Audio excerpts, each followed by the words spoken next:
नमस्कार दोस्तों, आपका हमारे चैनल सीवी मोटिवेशनल में स्वागत है। आइए दोस्तों, आज की कहानी की ओर आगे बढ़ते हैं। एक छोटे से बच्चे को जब दो औरतें अपना बेटा कहकर झगड़ा करने लगेगी तो असली नकली की पहचान कैसे हो। गांव नरहरपुर के वासी भी उस समय हैरान रह गए थे जब उन्होंने इन दोनों औरतों को आपस में लड़ते देखा। शांति देवी और राधा दोनों ही पड़ोसने थी, दोनों में आपस में प्यार भी था। दोनों सुबह शाम इकट्ठी बैठी नजर आती थी। इधर उधर की बातें करके दोनों का समय व्यतीत हो ही जाता था, क्योंकि इनके पति तो सुबह होते ही काम पर चले जाते थे। बाद में यह दोनों अकेली पड़ जाती थी। घर का सारा काम समाप्त होने के पश्चात दोनों आपस में मिलकर बैठती थी। इन दोनों की मित्रता देखकर सब गांव वाले कहा करते थे, प्यार हो तो राधा और शांति जैसा। दोनों के प्यार को देखकर ऐसा लगता था जैसे ये दोनों सगी बहनें हो, क्योंकि दोपहर में वो खाना भी इकट्ठे ही खाती थी। गांव में और किसी के घर इनका आना जाना नहीं था, बस अपनी छोटी सी दुनिया में ये दोनों मस्त रहती थी। कुछ समय के पश्चात दोनों सखियों में किसी एक के घर में बच्चा पैदा हो गया तो दूसरी सखी के मन में एकदम खोट पैदा हो गया। वह ईर्ष्या की आग में जलने लगी। एक के बच्चे को हो तो दूसरी बांझ कहलवाना कहाँ पसंद कर सकती थी, क्योंकि बांझ औरत को तो लोग मनहूस कहते हैं, नफरत की निगाह से देखते हैं। उस ऐसे अवसर पर औरत के मन पर बहुत बोझ पड़ता है। यह बात उस समय तक तो काफी साधारण सी ही थी, जब तक उनमें से किसी एक के घर में बच्चा नहीं हुआ था। मगर जब एक के घर बच्चा हुआ तो दूसरी औरत को जलन हो ही जाएगी। हर नारी की यह प्राकृतिक इच्छा होती है कि कोई नन्हा मुन्ना उसे माँ कहकर पुकारे, वह भी किसी बच्चे को अपनी बाहों में भरकर सीने से लगाकर अपनी ममता को उस पर न्यौछावर कर दे। राधा और शांति में इतना अधिक प्यार था कि किसी को भी यह पता नहीं था कि उन दोनों में से यह बच्चा असल में किसका है, क्योंकि कभी तो वे उसे राधा की गोद में देखते, कभी उसे शांति या लोरी सुनाकर सुलाती नजर आती। समय बदलते देर नहीं लगती, कभी समय एक जैसा नहीं रहता। समय तो गतिशील है, लिए अच्छा बुरा प्रतीक्षा नहीं करता, इसलिए हम ही समय की प्रतीक्षा करते हैं। एक दिन इस समय ने इन दोनों औरतों के बीच नफरत की दीवार खड़ी कर दी। ईर्ष्या की आग किसी औरत के मन में सुलग उठती है तो उसे दबाना या बुझाना सरल नहीं होता। तूफानों को रोका नहीं जा सकता है, हवाओं के रुख बदले नहीं जा सकते। इन दोनों सखियों की मित्रता ने उस समय बड़े भयंकर झगड़े का रूप धारण कर लिया। जब उस समय एक बच्चे को लेकर उन दोनों ने मारपीट की नौबत आ पहुंची।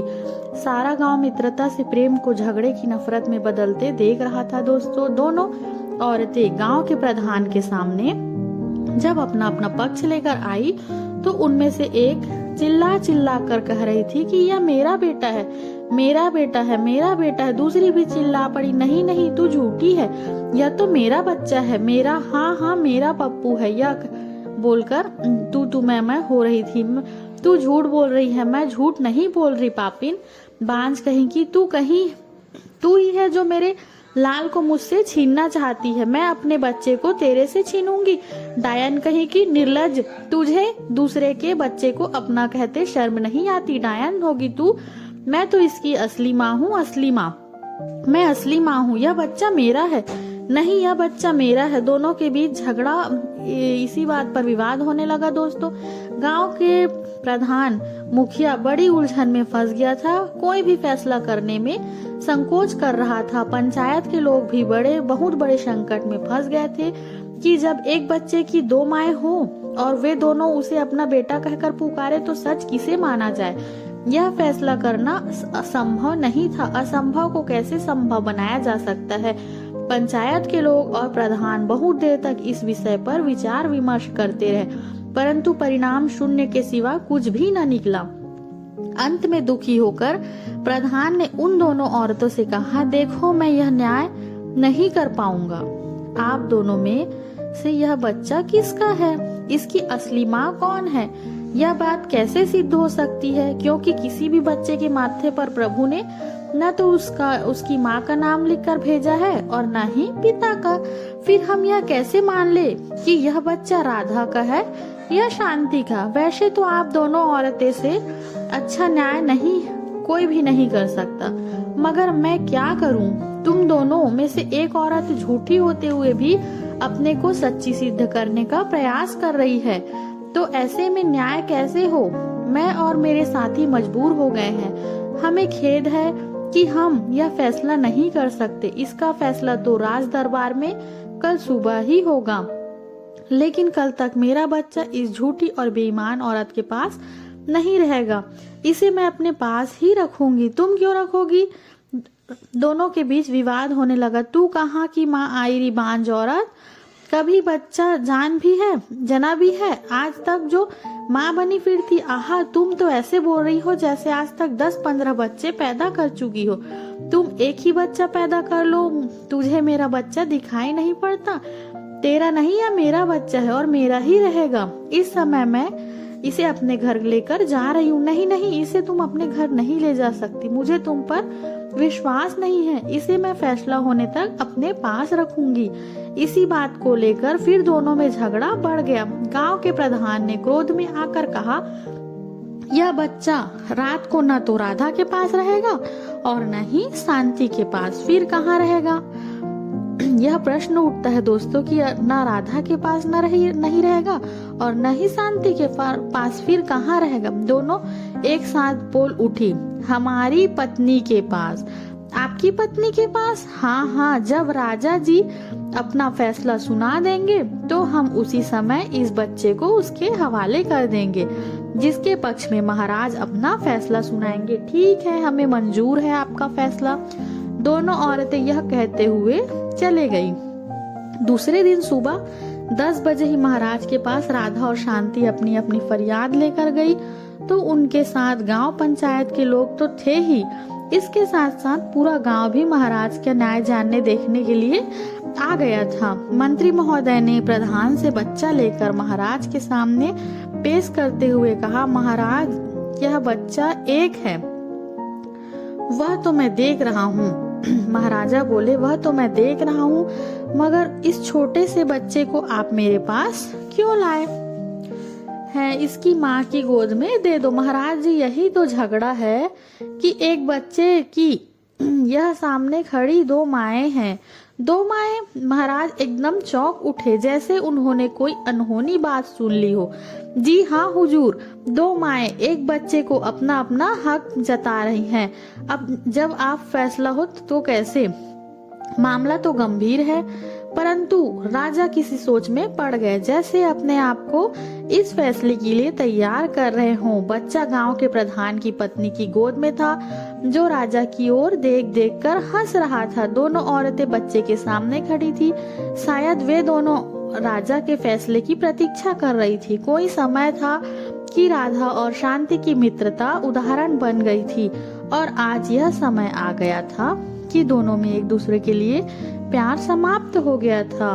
अब तो उन दोनों के सामने एकमात्र लक्ष्य यही था, उस बच्चे को पाना। राजा बहुत देर तक सोच रहे थे। बीच बीच में वे उन दोनों औरतें की ओर, उस बच्चे की ओर भी देखते रहते थे, लेकिन ऐसा प्रतीत होता था कि किसी भी अंतिम फैसले पर पहुंचने में असफल रहे हैं। राजा को इस प्रकार सोच में डूबे और चिंतित होकर सब लोग डरे डरे से बैठे थे। कोई भी तो कुछ नहीं बोल पा रहा था। राजा की यह चुप्पी उन सब के लिए मुसीबत बन गई थी। अचानक राजा की आवाज सुनाई दी। उन्होंने अपने मंत्री की ओर इशारा करते हुए कहा, यह मामला बहुत गंभीर है। मंत्री ने कहा, हाँ महाराज, यह कोई साधारण मामला नहीं है।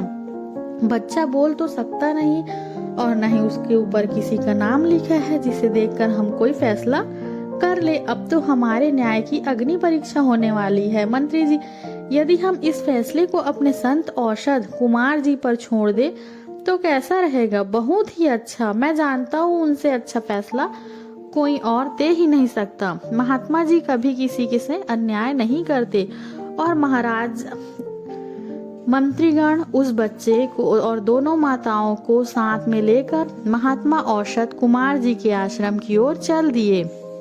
उनके पीछे पीछे सब लोग भी इस विचित्र फैसले को सुनने के लिए चलते जा रहे थे।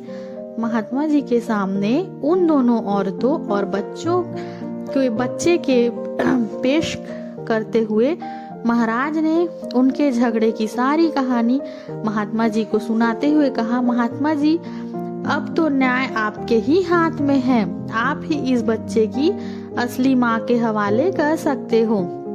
महात्मा जी ने उस बच्चे को बड़े प्यार से अपनी गोद में बिठा लिया और फिर उन दोनों औरतों की आंखों में झांकते हुए उनकी दिल की गहराइयों तक जाने का प्रयास करने लगे।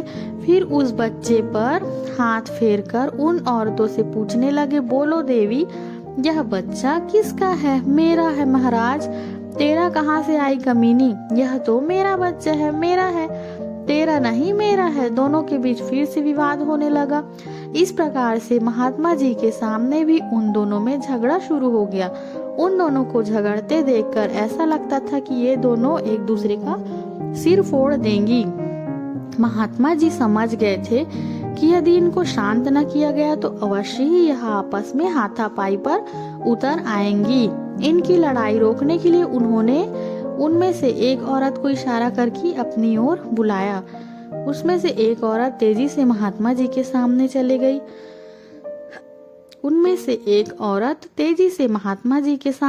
गई। और दोनों हाथ जोड़कर सिर झुकाकर खड़ी हो गई। तुम्हारा क्या नाम है देवी? राधा। यह तुम्हारा बेटा है क्या? जी महात्मा जी। वह झट से बोली। फिर उसने बच्चे के सिर पर हाथ फेरकर उसका मुंह चीम लिया। महात्मा ने देखा कि राधा फूट फूट कर रो रही थी। रो नहीं देवी, हम तुम्हारे साथ अन्याय नहीं होने देंगे। यदि यह बच्चा वास्तव में तुम्हारा ही है तो तुम्हें ही देंगे। अब तुम सामने जाकर खड़ी हो जाओ। जो आज्ञा महाराज। इतना कहकर राधा सामने जाकर खड़ी हो गई। उसकी नजरें अब भी बच्चे पर ही टिकी हुई थी। महात्मा जी ने अब दूसरी औरत को अपने पास बुलाया। जब तुम्हारा नाम क्या है देवी? शांति है महाराज।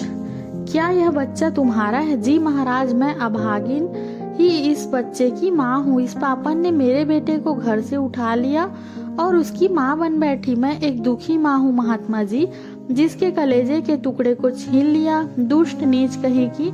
यह कहकर शांति ने उस बच्चे के करीब जाकर उसके सिर पर हाथ फेरा और मुंह को चूमते हुए कहने लगी, आजा मेरे बेटे, आजा। एक बार मेरे सीने से लग जा कि मेरे सीने में लगी ममता की आग ठंडी हो सके। शांति। जी महाराज जी, तुम्हारा यह बच्चा कितना सुंदर है। जी महाराज जी, यह तो सब आप जैसे महात्माओं की कृपा दृष्टि का फल है, वरना हमारे जैसे लोग के बच्चे कहाँ सुंदर होते हैं। सुंदर होने के कारण ही तो वह चुड़ैल इसकी माँ बन बैठी है, चोर कही की। शांति देवी, अब तुम सामने जाकर खड़ी हो जाओ ताकि हम सच और झूठ का फैसला कर सके। महात्मा जी की आज्ञा का पालन करते हुए शांति भी सामने दीवार के साथ लगकर खड़ी हो गई। महात्मा जी ने अपनी आंखें बंद कर ली और कुछ सोच रहे हो। महात्मा जी को शांत देखकर सब लोग शांत होकर बैठ गए। किसी के मुंह से कोई आवाज नहीं निकल रही थी। उन सभी की फैसले की प्रतीक्षा थी। उन सभी को उनके फैसले की प्रतीक्षा थी। अचानक महाराज जी की आवाज सुनाई दी, राधा देवी और शांति देवी, क्या तुम्हें मेरा फैसला मंजूर होगा? जी हाँ, दोनों एक साथ जब बोल उठी थी। अब तो अच्छा, सुनो मेरा फैसला। यह गोल चक्र पर धरती बना रहा हूँ। तुम दोनों इसके बाहर खड़ी हो जाना। एक सिरे पर राधा, दूसरे सिरे पर शांति। यह बच्चा उस गोल चक्र के अंदर होगा। तुम दोनों में से जो इसे पहले उठाकर अपनी गोद में ले लेगी, यह बच्चा उसी का हो जाएगा। हमें आपकी यह शर्त मंजूर है महाराज। ठीक है, मैं गोल चक्र बना रहा हूँ। तुम दोनों उसके बाहर आमने सामने खड़ी हो जाना। मैं 3 तक गिनूंगा। 3 तक पहुंचकर तुम दोनों में से कोई भी आगे बढ़कर बच्चे को उठाए। हमें मंजूर है महाराज। क्या विचित्र फैसला होने जा रहा था। उसे सुनकर वहां पर बैठे सब लोग हैरानी से महात्मा जी उस गोल चक्र और उस बच्चे की ओर देख रहे थे, जिसे उस गोल चक्र में लिटाया जा रहा था। बच्चे को धरती पर लिटाकर महात्मा जी ने अपने मुंह से आवाज निकाली, 1 2 3। जैसे उन्होंने 3 बोला तो वे दोनों ही औरतें उस बच्चे पर टूट पड़ी। उसके शरीर के आधे भाग को राधा ने पकड़ लिया तो दूसरे भाग को शांति ने। दोनों उसे अपनी ओर खींचने लगी। बच्चा का शरीर इतना कोमल होता है, वह कहाँ ऐसी खींचातानी को सहन कर सकता है। इस प्रकार से खींचे जाने पर वह जोर जोर से रोने लगा, चीखने लगा, चिल्लाने लगा। लेकिन इस पर भी ये औरतें अपनी अपनी ओर खींचे जा रही थी। लेकिन कैसे माई थी यह, जिन्हें बच्चे को इस प्रकार बिलखते देखकर भी दया नहीं आ रही थी। कैसा दर्द भरा दृश्य था। बच्चा और जोर से बिलखने लगा। तब शांति का मन तड़प उठा, उसके कलेजे से भी चीख सी निकली। उससे बच्चे का तड़पना ने देखा गया। उसने बच्चे को अपने हाथों से छोड़ दिया और स्वयं धरती पर बैठकर जोर जोर से रोने लगी। राधा बच्चे को खींचकर ले गई। उसने उस बच्चे को अपनी छाती से लगाकर प्यार करते हुए कहा, बस महाराज, अब तो आपको विश्वास हो गया कि यह बच्चा मेरा ही है, मैं ही इसकी माँ हूँ। मुझे पता था कि अंत में जीत सत्य की ही होगी और झूठ हारेगा। महाराज जी बहुत गंभीरता से राधा की बातें सुन रहे थे। उनके आश्रम में बैठे सब लोगों की नजरें उनके चेहरे पर ही टिकी हुई थी। उन सबको महात्मा जी के फैसले की ही प्रतीक्षा थी। प्रतीक्षा की घड़ियां वास्तव में ही लंबी होती है। आखिर महाराज जी ने अपना फैसला सुना ही दिया। राधा जी, महाराज जी, तुम इस बच्चे की माँ नहीं हो। यह आप क्या कह रहे हैं महाराज जी? महात्मा जी, यह आप क्या कह रहे हैं महात्मा जी? आपने तो कहा था कि जो भी इस बच्चे को खींच कर ले जाएगी वह उसकी असली माँ होगी। हाँ, हमने यही कहा था। फिर तो मैं शर्त जीत चुकी हूँ। आप अपना वचन बदल क्यों रहे हैं? हम न्याय कर रहे हैं राधा। यह न्याय नहीं, अन्याय है महाराज कि आप एक बच्चे को नकली और झूठी माँ के हवाले कर रहे हैं। हम झूठी और नकली माँ में से बच्चे को लेकर उसकी असली माँ के हवाले कर रहे हैं। यह कैसे हो सकता है जब मैं उसकी असली माँ सिद्ध हो चुकी हूँ? राधा, तुम उसकी असली माँ नहीं हो। जी हाँ, क्या कोई असली माँ यह सहन कर सकती है कि कोई उसके बच्चे के 2 टुकड़े कर दे? नहीं। तो फिर तुम्हें उस समय दया क्यों नहीं आई जब तुम दोनों उस बच्चे को पकड़कर खींच रही थी? एक माँ की ममता क्यों नहीं जागी तुम्हारे अंदर? इसलिए कि तुम उसकी माँ, असली माँ नहीं हो। शांति ही उसकी असली माँ है। उसने बच्चे को तड़पते बिलखते देखकर छोड़ दिया। उसने बच्चे को जान से मारने से तो उसे छोड़ देना ही अच्छा समझा। बच्चा शांति को दे दो। महात्मा जी का न्याय सुनकर सब हैरान रह गए और सब खुश भी हो गए। इस प्रकार से असली और नकली का सच पता चल गया। दोस्तों, इस कहानी से हमें यह सीख मिलती है दोस्तों कि व्यक्ति कितना भी झूठ बोले, जीत हमेशा सत्य की ही होती है। सत्य कभी न कभी सामने आ ही जाता है। अब ऐसी ही और मोटिवेशनल कहानी के लिए हमारे चैनल को सब्सक्राइब कीजिए दोस्तों, लाइक कीजिए और कहानी को शेयर कीजिए। धन्यवाद दोस्तों।